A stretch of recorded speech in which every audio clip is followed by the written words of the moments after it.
Hello friends and fellow gamers, MKxJUMP here, and this week we are approaching another Card Clash Illusion event for Idle Heroes, but this time there's something different.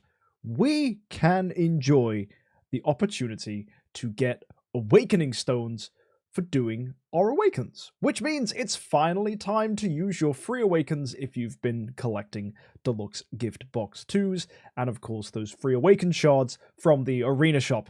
This is super exciting, so I'll show you how to do that in a second. But before we jump in with today's event, let me remind you, if you need one-to-one advice in Idle Heroes, join us on a Tuesday for account reviews. It's an opportunity where you can get one-to-one advice between me and yourself, send me some screenshots, ask some questions, and we can see how to help you make progress on your account. Sign-ups open on a Tuesday, and you can sign up through our Discord channel. There is a link for that in the description below. And to get permission to sign up, one of the easy ways is by backing me on Patreon. Go check out that link in the corner of the screen if you're interested in supporting me financially and getting access to account reviews.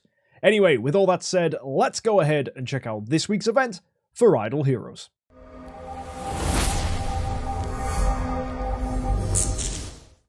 So, every day for logging in this week, you are going to get yourself 7 enchanted cards. These are needed to make progress in the Card Clash of Illusions, so make sure you're logging in every day to collect all 49 of these across the week. Now, head to the cool events, and you'll see we have a Soul Awakening session. This is tied to the Awakening privileges, which is going to give you points for doing Awakens this week. If you reach 200 points, you will join the leaderboard here, where you are guaranteed to get yourself a soulbound B stone. Now, a B stone has two purposes, especially if you're free to play. You can use this B stone to awaken your strongest hero and hopefully get access to a good B roll. Heck, you might even high roll and get yourself an A tier. Or you can choose, if it's not stronger than the copy you already have, to destroy this to get yourself 600 or maybe even more contract story gems. And you can use those in future events to buy value packs and get rewards. Just look at last week's event. That was a great example of how you can use contract story gems to make progress. This is key for free-to-play players and absolutely one of the best ways to get yourself access to contract story gems. Now, knowing how this works is pretty important, and to get to 200 points, you are going to have to do about 35 Awakens. This is relatively easy if you've been saving free Awakens. You hopefully have some of these Radiant Soul Crystals on your account. You might even have some Soulbound ones that you've managed to pick up from previous events. Heck, you might even be sitting on a big old pile of Deluxe Gift Box 2s, which also have access to these crystals, whether it's Soulbound or in these fancy ones, just normal ones. Either way, what you need to do is enter into the Soul Awakening Temple, and you can go ahead and put in a hero copy. So let's just use an example hero here with a Natalia, for example. Then click on that swirly stone symbol, and you can select your Awakening crystals. If you're looking for your Soulbound ones, they'll be down in the bottom in what's called Soulbound Awakening. It works exactly the same way. The difference is you will be using your Soulbound items. Either way, you'll want to go ahead and do around 35 Awakens to get 200 points. So just make sure you've got 35 copies of heroes that you actually want to awaken. Then, of course, if you want to get more contract story gems, you can even destroy those awakened copies. If you've got loads of free Awakens, you might even be tempted to push up to 300 points here, which could get you access to the Core of Origin shards, Essence Sublimation, or Spiritual Essence, whatever you need for your account. There may be temptation to go further to 600 points and get Destiny materials, but I think that's a little bit too aggressive, and I would save my free Awakens for a future event. And just a little sneak peek for next week, it's a Transcendence event, so if you're sitting on some Basilisk copies, there's likely a chance you can get a B- stone next week as well. So make sure you're saving around 16 Awakens for that one. So yeah, pretty exciting to know that that's coming up in the future. So if ever there was a tempting reason to maybe not push to 300 or 600, it's the fact that you're going to need to be able to get another 100 points in next week's event as well. Either way, though, getting your hands on a B-Stone is going to be pretty handy, and it's definitely one of the big advantages for free-to-play players who have been saving their free Awakens. Let's move on and take a look at value packages for this week. These are pretty straightforward. These are giving you gems, and enchanted cards. Enchanted cards are going to help you make progress in the card clash, so you might want to go ahead and pick this up. We'll break down reasons for going for these in the future, but mainly this is a route for spenders. I really don't like using my contract story gems when it comes to card clash events, unless I'm planning on spending, in which case it's a perfectly reasonable thing to do. But spending on a card clash event is a pretty heavy investment and is something I recommend for heavy spenders, not light spenders. More on that later. But let's look at the card clash evolution and show you how this works. You're going to be drawing cards out to build teams, and you're hoping that you get heroes from a faction that is getting you a restrain bonus. So that's going to be Shadow, Dark, or Transcendent for this particular enemy. And you'll also, after you get 3 cards released, get a bonus. Here we've got a plus 30% boost to the team, which is a pretty decent bonus. I'm very happy with that one. And the goal is to try and make one particular team as strong as you possibly can, and just send in the other teams, and just stack as many buffs onto one team so that you can hit the boss as hard as possible. Getting rewards here is relatively simple. Clearing those bosses gets you stage rewards, and at stage 5, you're going to get yourself glorious treasury coins. This is normally the cutoff point that I recommend for free-to-play players, because glorious treasury coins are going to be important in the glorious treasury, which allows you to purchase items, and 5 glorious coins means you can pick up some stellar shards here if you need them to help you upgrade your heroes. You might, if you've never got them before, want to go for void eggs. Heck, if you've got nothing better to do, you might even want to get some guild coins, I don't know, or master's toolboxes. It really depends on what your account needs, but if in doubt, stellar shards are a good pick. If you're a newer player, you might be tempted to go to Treasury too. This is giving you access to artifacts. This costs 10, however, so to reach this point, you are going to need to get to stage 7. Normally, you want to just be buying tickets with gems. That's how I would recommend getting to stage 5, but to get to stage 7, you may need to use some starry gemish items as well. So you know those contract starry gems that we were talking about for events? You could spend them here if you wanted to push up for an artifact. That might be a tempting opportunity for some, but personally I prefer to save contract story gems so that you can use them during bigger events. And we've got a lot of big events upcoming. We've got Halloween, we've got Christmas, even next week's event looks pretty good, and that's not even going to be anything special. It's just randomly in the middle of October. So there's a lot of potentially good events coming our way. So definitely, in my opinion, save your contract story gems. Heck, they could even have some weird contract story stuff coming up for Christmas. But let's say you do want to spend heavy with money and contract story gems, there is the opportunity to go stage 9, 11, 15, even as far as 17 to get 60 of these glorious treasury coins. And if you really want to go hard, you can even go to stage 20 and get 80 in total. Now, that's not the only way you're getting glorious coins, but it's important to remember that Card Clash is a key way to get those coins to help you make progress. On the topic of contract story gems, also, we've got a contractual strategy. This rewards you for making progress in Realmsgate. So if you haven't already started pushing Realmsgate, what are you doing, bro? Get an E5 and push, push, push. Once you get to Void Corruption level 80, you will get the maximum amount of contract story gems from here, and that's 600 contract story gems that you can enjoy. And that's going to be true every time the card clash comes. One piece of common advice I give to new players is get an E5 and start pushing the Realmsgate when you unlock the Void, because those two things are so important, not just for unlocking the Void, but getting you access to contract story gems, which are going to help you in future events. So, as you can see, getting these is going to be super useful, and if you've got Void Corruption level 80, go ahead, claim those 600, and probably save them, to be honest, because as I said, there's some really cool big events coming in the future. Now, if you're wanting to push far in the Glorious Treasury, you'll see there's cool stuff here, like Sublimation and other tree rewards. We've got access to Origin artifacts. Treasury 5 is getting you access to Destiny. Even for Treasury 6, you've got access to Grimoire up to 4 times. And then finally, at Treasury 7, if you spend 1,000 Glorious Treasury coins, you'll unlock this and be able to buy Star Souls, which are so powerful and can be equipped to heroes that have Nirvana Destiny on them, which is a bit of a late game thing, but this is how people get very powerful heroes in the late game. So if you're curious how to get your hands on this, the key way is going to be with spending.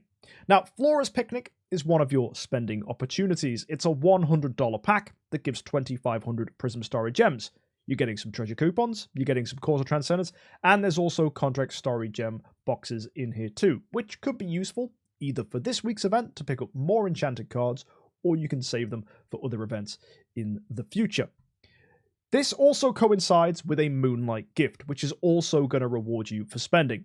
And I recommend typically, if you are going to do this, you're going to want to spend relatively heavily. $100 spent here is going to get you double rewards in something called the Starlight Melody. And the Starlight Melody is going to reward you with things like Stellar Shards, Transcendence Copies, Spiritual Essence, and Master Toolboxes and stuff like that for these various rewards. Free-to-play players are also going to have access to this as well, but nowhere near as much as spenders, as you are getting points for doing enchanted cards, which should happen naturally, and awakening heroes in the Soul Temple, which actually a lot of people are potentially doing this week, so there's actually an opportunity for lots of points here. But spenders will typically expect to get themselves to a point where they have 1,500 of these points and be getting 10 Glorious Treasury coins. So this is the other place you get it. By spending $100 this week, you get a ×2 multiplier, which is going to turn that 1,500 into 3,000, getting you access to 2 of these boxes, giving you 20 Glorious Treasury coins. On top of that, 3,000 points is also going to be a Deific Artifact chest and access to treasure selection chests as well, which can improve your treasure train. Then you've got the option, if you want to spend another $100. Here you're going to get an artifact chest, you're going to get 500 more enchanted cards, a little bit of Stellar Shards and Crystals of Transcendence, and then you get a ×4 bonus. So instead of getting 20 of these glorious treasures, you're going to get 40. And instead of getting 1 Deific Artifact chest, you're going to get 2. And it also then gives you access to here, which is going to get you festival treasures included as well.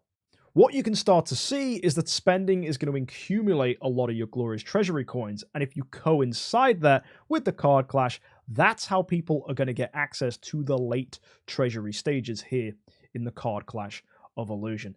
And when people really want to start pushing to a point where they can get over 100 Glorious Treasury coins, they're going to need to actually spend even more and go to the $300 or $400 price points, getting them access to ×6 or ×9.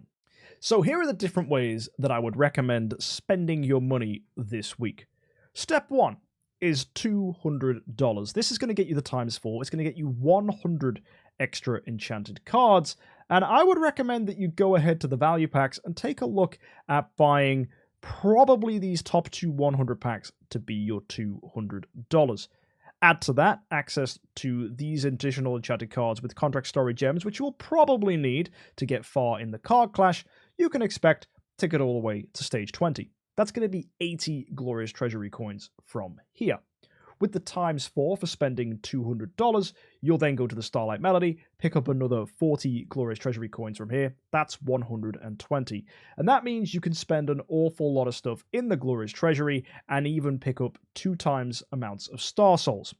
For $200 though, that might be not enough for your Star Souls. You might think, oh, I've got to this point now, let's get more. So your other option would be the $300 point, where you'd want to go ahead and buy a Flora's Picnic box. It's going to get you those Prism Story Gems and all that good stuff that we mentioned, but that other bit of spending does get you to ×6, which means you get another 20 Glorious Treasury coins, which means you can get 2 more Star Souls for your hard work.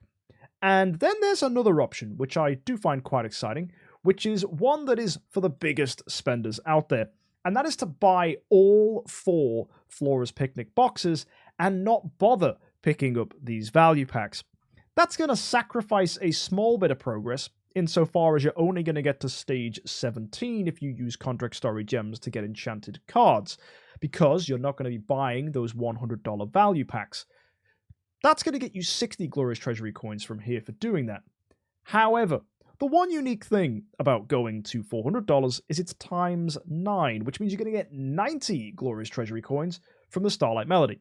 90 plus the 60 from Card Clash is 150, which means you're picking up all the bonuses from the Flora's Picnic and not having to waste money on just simple enchanted cards, so you're getting far better packages for your money, and you're also getting 50 Glorious Treasury coins over 100, which means you can get 5 lots of Star Soul stuff. That's a very tempting offer for many of my spender friends, and I know a few people who will be doing that. However, there is another option that I didn't really mention, which is if you're not that interested in Star Souls, you could just focus your spending into the Flora's Picnic and spend 100, 200, whatever. What this sacrifices is those value packs, so like the other route I just outlined, you're not going to be getting to stage 20, it's likely only stage 17, but if you're not interested in picking up Star Souls, you're probably not even bothered about getting to 100 points here in the Treasury, so it's a sacrifice that you could be happy making. Weigh up the rewards you want, how far you want to push on the Florist Picnic, and how far you want to go in the Moonlight Gift. But ultimately, most of your rewards are going to come from the Starlight Melody, which is going to get you access to glorious Treasury coins, deific artifact chests, and of course the Moonlight Gift is going to give a ton of stuff as well. One small interesting thing is the amount of Prism Story Gems spending $400 can bring you. One thing to bear in mind if you are a heavier spender in the game is choosing to spend $400 this week is going to get you 10,000 Prism Story Gems from the Florist Picnic, along with an additional 1,000, 2,000, 3,300 from here. So that's 13,300 Prism Story Gems. If you go to the auction house and convert that into normal story gems, that is then an opportunity that you can go ahead and buy an A tier hero. If you look at the auction market, you can find relatively easily copies of A tiers for that price. So look at Vulcan here, for example. If we just go ahead and search on him, you can get yourself an A tier hero for that price. So you might want to. You can see there's a few here on bidding. There's one there for buyout. An A tier Vulcan has access to Giant Killer. That's going to be nice for progress. And there's likely opportunities for Aspens and other A tier heroes that you could pick up as well. So one potential way to get some legitimate Prism Story Gems onto your account. The only issue is the conversions. Finally, you'll see we have the Superior Soul Boost. This is rewarding you for upgrading your heroes in the Soul Temple. It's a bit of a weird mechanic, but basically you can go ahead and improve the Awakens that already exist on your heroes. This is hugely expensive because it requires you feeding awakened heroes to already awakened heroes to make them more powerful, and then it's going to reward you with dummies that have Awakens, which you can then feed to awakened heroes to then make them more powerful. The idea here is it's simply giving people access to, you could see A tier dummies, G's, and an S tier. Wow, the whole point of this is to make X tier heroes, which are this fantastically, ridiculously expensive version of a hero which goes from triple S, then transforms into X. It's weird, it's rare, and I have never done it, and I would not encourage it. I often forget that X tier heroes exist. But for the heaviest and craziest of spenders, they absolutely want these things. And when I say heaviest and craziest, I don't mean people who want to spend $400 on this week's event. I am talking about people who spend tens of thousands of dollars on this game. Those crazy folks will, of course, be chasing these X-tier heroes for some bizarre reason, but for that, they're going to need to get to the top of this leaderboard to get a triple S in the first place, or they're going to have to buy one for some exorbitantly stupid price off the auction market. So for 99.9999% of players, this is not something you need to worry about. So I'm not going to go into any more detail, but just so you know, you don't have to worry about this. If you know, you know. But for most people, this is a complete waste of time. Ignore it completely. And there you go, folks. That's this week's Card Clash of Illusion event. Make sure you're getting your contractual strategies, and let me know if you get any good Awakens this week, if you're planning on pushing to get your B-Stone from the Soul Awakening session. As we alluded to earlier, next week, Basilisk is being turned into a Transcendence hero. That should be exciting. We've got a hero exchange event giving you access to Ignatia and Sylvie as well. And make sure you've got Basilisk copies and 16 or so Awakens saved up, because you'll likely need them to get yourself a B- stone for Awakening Basilisks. If you don't have Basilisk copies, don't worry, you can probably pick some up next week as well. So good luck, guys, with that one. Subscribe if you want more details on next week's event, because like today, I'll be breaking that event down so that you guys know exactly what to do when that event goes live. Either way, guys, thank you so much for tuning in. Don't forget to join us for account reviews on a Tuesday. And as always, have an amazing week and happy idling.